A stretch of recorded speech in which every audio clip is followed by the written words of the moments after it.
What's up, people? My name is Shaggy, the opinionated hippie, and today we're going to beat the boots. Right? We're going to jump back into some Frank Zappa reviews and discuss this very interesting little box set, and then another video later, the other box set, and then possibly the digital stuff. But these interesting box sets that he released in the early 90s. Apparently, at some point, Frank told some people to go down to some used record stores and buy some bootlegs of his live concerts. Probably sent them down the hill to Melrose or maybe somewhere into the valley. There were a couple good record stores right off. Wasn't Lancashire, but yeah, just north of where Frank lived up in the hills, and had them buy some bootleg albums. And then these people bought some bootleg albums of Frank's live stuff, and they're like, some of these song titles are wrong. Do you want us to fix them? And Frank's like, no, release them exactly as they are. And then at one point, story goes, one of the guys was familiar with an audience recording of one of the shows that was better than the one that got released. And they're like, hey, we can put this better sound quality. It's the identical same thing as the track listing on the boot, but it's just a better sounding show. And Frank was like, no, put that worst one on. We're going to show those bootleggers. Yeah, not sure who was shown, but that's what happened. 1991, Frank released 8 bootlegs. Six were single albums. 2 were double albums. All of live material going from all the way back to 67 to as recent as 81. Personally, for me, I can only think of this. I can only view this release in terms of my own development as a Frank fan, because at this point I was pretty hardcore into Frank, but it was just the officially released stuff. He was releasing the You Can't Do That Stage series at the time, so I was discovering the wonders of his live stuff even more about this time. I was a hardcore Deadhead, by far the most Deadheadish of ever, probably in 91. So I knew about live tapes and the importance of discovering a band through live music. And then these dropped, and the sound quality on some of them is definitely less than ideal. The sound quality on a couple are pretty good. I would say for the most part, all of them are listenable. And as someone who was always been ravenous for new music, there were things on these releases that you can't discover, or at least until the ZFT started doing their amazing sort of post-Zappa release thing, that you couldn't find elsewhere in Zappa's music. Definitely not in 1991. There were things where wow, why don't we have more of this stuff? Just these absolutely amazing performances, songs that weren't even released at the time. So for me, each of these 8 albums was opened the door to a whole other world of Zappa that was okay, I need to go further down this rabbit hole. My ranking for them is how often I listen to them now. There are a couple I still are kind of in rotation, only because when I listen to them, it makes me feel like I'm discovering Zappa new, because I remember, having this vinyl and it just feeling so I don't know, it's opening a whole other world. And so as in ranking them, I love them all, but in ranking them, some of them I don't listen to as much, mainly because of what has already been released that sort of has replaced it. And one of them is probably going to drop a whole bunch of spots in June, once that Lake, or the Erie Zappa Erie, whatever that is, when that release comes out, because some duplicated material, or at least from the same tour, not the same stuff. But anyways, yeah. So again, I will try to explain why these might not be necessary, but I would say that if you are a hardcore fan and you don't have a lot of experience with sort of live Zappa apart from what's been officially released, these are definitely worth checking out, especially if you don't mind poor sound quality. You can download them on Zappa.com. I know at least Beat the Boots 1 is downloadable. I'm assuming 2 is. And then I know here in San Antonio, which is definitely not a mecca of used record stores or even used CD stores, I still come across particularly the first Beat the Boots in vinyl and cassette and CD. They were released in all 3 formats. And I've seen probably a couple every year just going through the bins. So they're out there, they're floating around. I know on Amazon, if you have the whole box, I think it's selling for like hundreds and hundreds of dollars. Yeah. But anyways, that's it. Let's get on. Oh, and also, I'm not going to go that too much in depth about whatever the particular tour is of this particular boot. I literally have a video about every single Zappa tour other than the 60s, which I clumped together. I just shamelessly clumped them all together. But anyways, so if you want more information about a particular tour, I recommend you check out that video or, whatever. So I'm not going to go too much into each tour. Just tell you why or why not I like each one. All right, that's a lot of rambling to kick off this thing, but let's get on to number 8. Number 8, Sarbrooken, 1978. This is a boot from an early September show in 1978. This is the band that featured Vinnie Colaiuta and Arthur Barrow for the first time. So there is a lot of Vinnie energy here. This is a very aggressive sounding band. You now have Denny Wally and Ike Willis on vocals, so you have a lot more of like this definite male vocal presence. There is just a lot of aggressive energy. It's a pretty good sounding tape for being relatively early in the tour. A pretty solid show. There's really only 2 standout guitar solos, The Village of the Sun, and then a Conehead in which the first part of it has been cut because of a tape edit. That is another thing about a lot of these. You get weird tape edits, you get weird cuts, they're bootlegs, so warts and all. But the thing that, one of the reasons why this is number 8 is because I simply do not listen to it because of Chicago 78. Same tour, later in the tour, I think better performances, a better set list, though I do like Pound for a Brown is on here, it's not on Chicago 78. Pound for a Brown being one of those songs I wish every single band had played, because for me, the way each band sort of interprets that rhythm and just the vibe that they deliver to any given Pound for a Brown is just one of the most each band puts its own unique little stamp on it. And the way Frank arranges it, whether he gives it to the horns or to this keyboard player or what keyboard sound, or it's just always fascinating. So that is one of the highlights of this is the Pound for a Brown. You get just a percussion solo and some decent keyboard solos, but just to hear the song, I think is worth, you need to hear a 1978, Fall 78 Pound for a Brown. But the rest of the stuff I don't like. Easy Meat, Honey Don't You Want a Man Like Me, Keep It Greasy. Easy Meat in this version, this is the Death Vamp version. Bobby Brown Goes Down. Flakes and Magic Fingers are fun. But again, all this stuff, or Magic Fingers, Don't Eat the Yellow Snow, you can hear on other things. And then it closes with Bamboozled by Love, a song I just am not a fan of, though Danny Wally's slide guitar playing is always a treat, but I wish it was just in other songs and not Bamboozled by Love. So anyways, number 8, Sarbrooken, 1978. Yeah, I think that's all I have to say about this. All right, on to number 7. Number 7, 'Tis the Season to Be Jelly. This is a late September 30th, 1967 performance of the Early Mothers. This is overseas. I think it's in Sweden. It's an interesting show. It's a very interesting set list, but apparently the story behind it is Frank was nauseously sick or sickly nauseous, whatever, and was not on stage for quite a bit of it.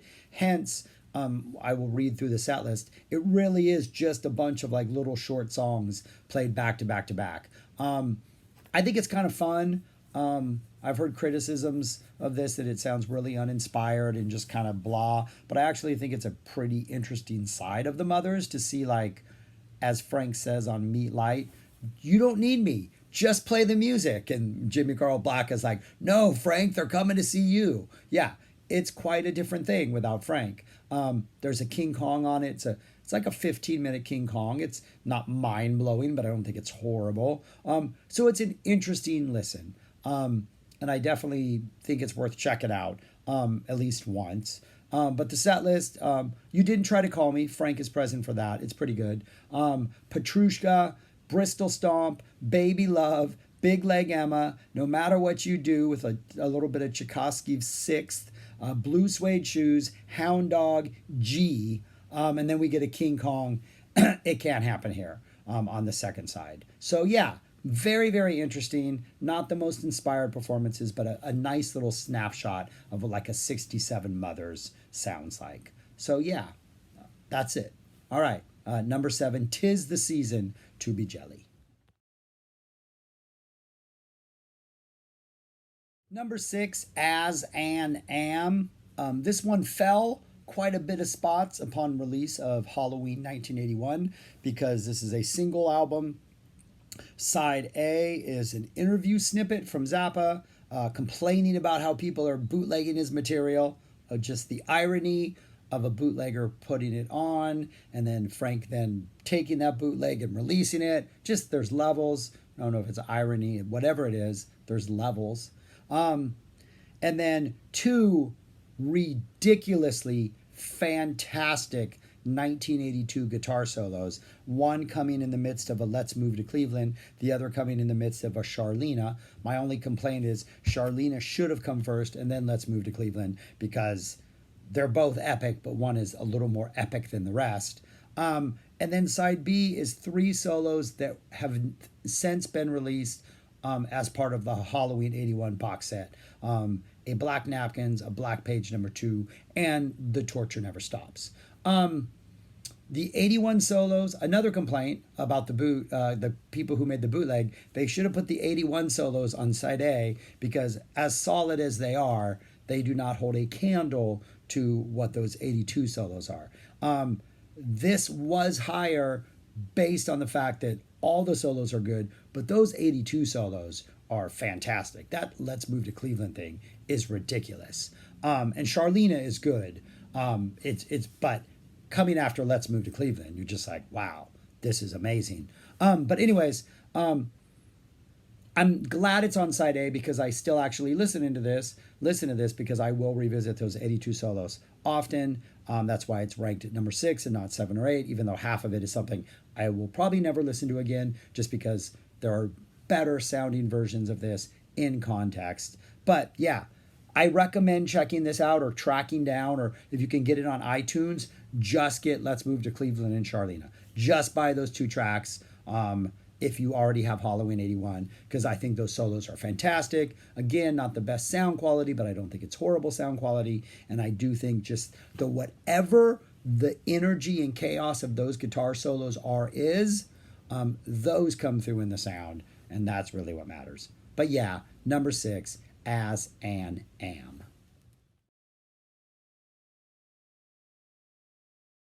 Number 5, Anyway the Wind Blows. This is a 2 LP bootleg documenting essentially the main set of a February 1979 show. You don't have the encores. You're missing the first minute or so of the opener, which is an excellent Watermelon and Easter Hay. Pretty good sound quality. Almost sounds like, I'm sure I can find out, but I didn't. Almost sounds like whether or not it is, it sounds like a radio broadcast type recording. Just the way that sound. If you're familiar with those, there's a certain sound they have. This kind of sounds like that. But anyways, it's pretty good sound quality. Couple really good solos. The City of Tiny Lights solo I think is quite spectacular. The opening Watermelon and Easter Hay is nice to hear. The Easy Meat solo is an Easy Meat solo. However, I really like this, but when I first got it, I didn't listen to it for a long time after I first got it, because if you're familiar with this tour, it's kind of known for its sort of epic guitar solos. And a lot of those like epic guitar solos come in Inca Roads. The 3 title tracks from the Shut Up and Play Your Guitar series are Inca Roads. There was an Inca Roads solo from this tour on guitar.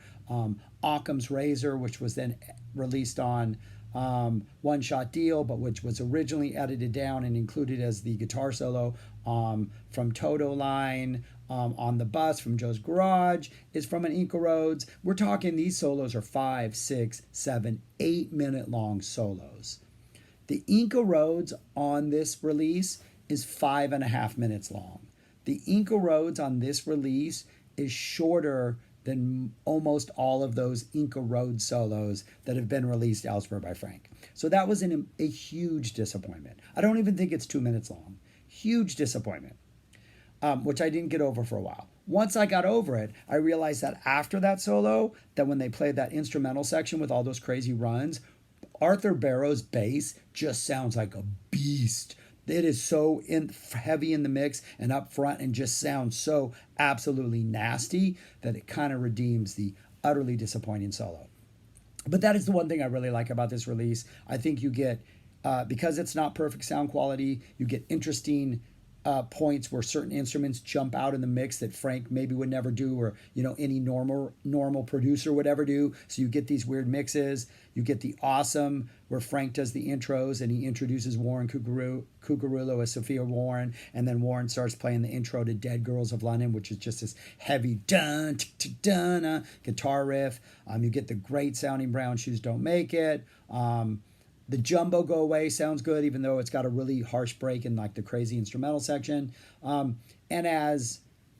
Because there is no other document of this tour out there, there is no complete 79 show yet to be released.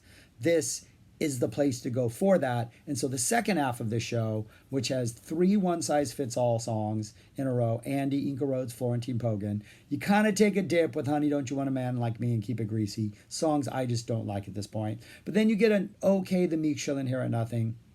They're already adding a whole bunch of like noises to it, so it's missing some of the more like somber, if not serious, if not take me for being sincere attitude that the fall 78 versions have, which I think are the peak versions of Meek. You're starting to get a little of that whimsicalness in it that I think detracts. Still a good song. But then you get For the Young Sophisticate, called Another Cheap Aroma, and Wet T-Shirt Night. Just live versions of those, just fun, great sounding songs. And then you close out with Why Does It Hurt? And then a Peaches, like Peaches 3 from Tinseltown Rebellion. So anyways, good set list, a fun show. 2 really good guitar solos, 1 incredibly huge disappointing guitar solo, some pretty good sound quality. Hopefully the ZFT will give us a box set of 79 shows, and then this will kind of even fall further down the list. But for now, it is a valuable snapshot of a tour that needs to be better documented. Please. Yeah, number 5, Any Way the Wind Blows. Number 4, Unmitigated Audacity. This one actually might be held back from being higher because of its sound quality, particularly on side A. But this is the Mother's 10-year anniversary run that had from 1974 that had Jeff Simmons, had Walt Fowler, Don Preston, plus the rest of the large 73 band with the 2 drummers. And so this was the show, this was the set where they did like a whole run of like early Mother songs back to back to back to back to back, and then went into some other early Mother songs, but in sort of the revamped More Trouble Coming Every Day instead of Trouble Coming Every Day version, More Trouble Every Day, not Coming Every Day, where they did that sort of updated proggy version of like Oh No and More Trouble, Son of Orange County, stuff like that, with the phenomenal guitar playing. If I had any complaints, and it's a complaint I guess I do have about the tour that I don't think I expressed earlier, I wish Frank had broken up all the songs. It would have been neat if Frank had inserted these random freakout songs, like between other things, like done in Inca Roads, 2 freakout songs, and then maybe into like, something else, a Montana Dupree's or something. That would have been more interesting than having like this solid 20-minute run of songs, only because they don't go for very long. Though when you actually listen to them in real time, Frank is doing a really good job of like, this one is heavy on guitar, this one has some really good horn parts, this one is heavy on the vocals. So he's doing a good job of mixing it up within the songs. But again, I think it would have been more interesting had it been a little more random. But anyways, there is a box set that is coming out on June 3rd that has a complete show from a week earlier than this one. So I'm assuming the sound quality is going to be much better. So this will probably, and I think all the same songs are on there. So this one will probably fall by the wayside after that, and probably fall pretty far back. But it's a pretty still interesting listen if you have not heard it. Opens up with the very, very end of Dupree's Paradise into It Can't Happen Here. That little weird jazz avant-garde freak out section and It Can't Happen Here sounds really cool. Then you get the run of songs. Hungry Freaks Daddy, you're probably wondering, how could I be such a fool? I ain't got no heart. Not satisfied. Wowie zowie. Let's Make the Water Turn Black is really interesting. Sounds really cool. Harry, You're a Beast. Oh No, that great slower. You hear the Son of Orange County on Roxy and Elsewhere, but it comes out of this Oh No, that more proggy, spacey, just kind of slow this down and like jam it out. Oh No, into Son of Orange County, into More Trouble Every Day. They throw in a little Louie Louie at the end, and then it closes out with a Camarillo Brillo with that really nice, funky George Duke, like heavy on the George Duke ending. So yeah, it's a fun show. Could be better sound quality, but again, in about 2 weeks after this video is made, we're going to get an officially released show from this tour. So wait on this one, because just wait on this one. That's all I got to say. But still, it's a good listen. It's a good listen. Number 4, Unmitigated Audacity. Number 3, Freaks and Mother. Trying to keep it clean for no reason. That one right there. I'm going to have to reevaluate my thoughts on the 1970 and 1971 fall Flo and Eddie tours. When I ranked and reviewed all the tours, they were the second and third bottom. 70, I think, was the second worst. I'm going to have to revisit that because I really, really like this boot. There is one thing in particular I absolutely love about this boot is it contains a Holiday in Berlin with lyrics, which I think is one of, I think I'm going to do a video of my favorite. In doing this Beat the Boot things, I realized that Pound for the Brown, I would feel weird about ranking Pound for a Brown as one of my favorite songs, but in a live text, it is one of my favorite songs. Holiday in Berlin was one of my favorite songs, but in a live context, Holiday in Berlin with lyrics sung by Flo and Eddie, I think is one of the greatest things ever. Especially when you have a nice guitar solo, that Inca Roads into the guitar solo jam, and eventually somewhere down the line into a really weird, funky Sleeping in a Jar. Just excellent, amazing stuff. The second half of this is just a phenomenal run of Little House, Holiday in Berlin, Sleepin', and then a closing Cruisin' for Burgers. Just ridiculous. The second side is a little more heavy on the Flo and Eddie, but in a really fun way. Happy Together opens up. Then you get a Wonderful Wino. I don't think those followed. It seems like there might be a tape edit in there. I don't remember. I think there is, I'm sure. A Wonderful Wino that has this Dr. John routine where they just start making fun of Dr. John, and it just goes on for like almost 8 minutes, and they're like, wow, wow, just doing this weird wailing like Dr. John. It's pretty obnoxiously Flo and Eddie, but at the same time entertaining. Then you get a Concentration Moon into the Paladin routine, right, which we can't see, so who knows. And then a Call Any Vegetable. It's just a really solid listen. It's pretty good sound quality. It's from a November 14th, 1970 Fillmore show. I mean, I'm assuming maybe the first time they recorded the Fillmore shows was at the June 71, which is why we got that box set, but maybe somebody at some point, like, this would be an awesome thing to see officially released because this sounds really good. And I know we got an entire box set of like Mother's 1970, but like there are still releases like this or shows like this that I'm like, man, I completely undersold this band. Ainsley Dunbar on drums. This is when Jeff Simmons was on bass. Yeah, it's just got a lot of good energy, some great performances, some great instrumental work, some great comedy stuff, if you can handle that, some good singing, just an all-around really strong. This is something I go back and listen to. These next 3 are kind of in the rotation because these next 3 are just really, really strong releases, I think. So yeah, 1970 show from November. Freaks and Mothers, man. Flo and Eddie at their best with a Holiday in Berlin with lyrics. with it always has lyrics, but with vocals, those lyrics being sung. Fantastic.